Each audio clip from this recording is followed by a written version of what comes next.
Hello, A nice Tom. view of his house. Yes. Hi Stephen, I'm Tom Moyer, currently living in New Zealand, although originally from Scotland.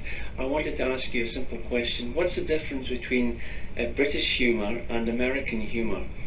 And do Americans understand satire? Thanks very much. It was an interesting question all the way down in New Zealand.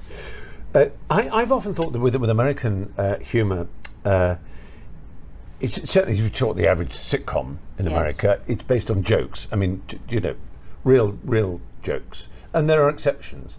Terrific one-liners, just moving, fast-talking one-liners, and the greatest British sitcoms, I think, are based on character and absolutely on character. Yes. And usually a failure of a character is the most important part.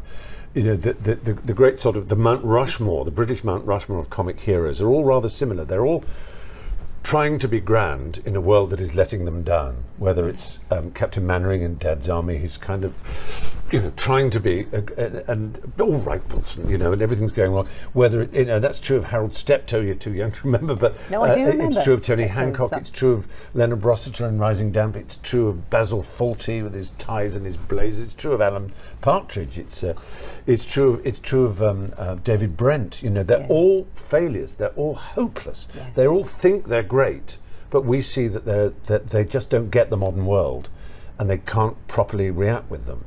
That they're a failure. Now, an American would never have a failure as a comic hero.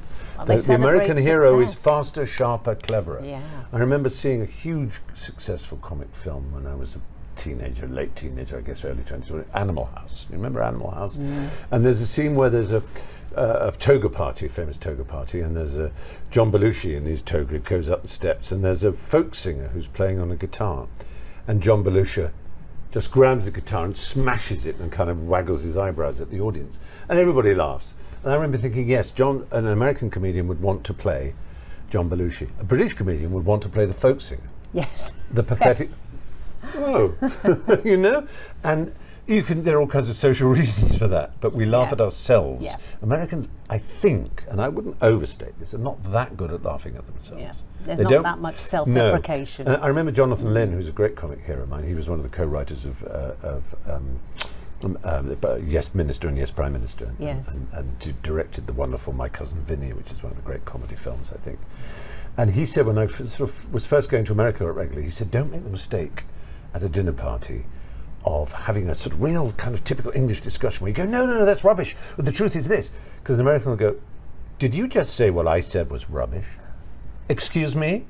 And they'll be very offended. Yes. But we're used to sort of, like they don't have Parliament. I do think, for all that we say Parliament, all that shouting and disagreeing, it's very humbling. A Prime Minister has to go and stand and answer questions. Can you imagine Yes. Trump having to do that? Yes. Actually answer No. questions from other elected representatives, on his feet. Yeah. What is this $1 trillion deficit, and how is it going to be sorted out, and how is this fiscally responsible, Mr. President? And then the Speaker says, answer. Yeah. Whoa! So there's a lot wrong with our country, and our democracy is not in the happiest state it's been in my lifetime. But I think this ability to laugh at ourselves is a very important one.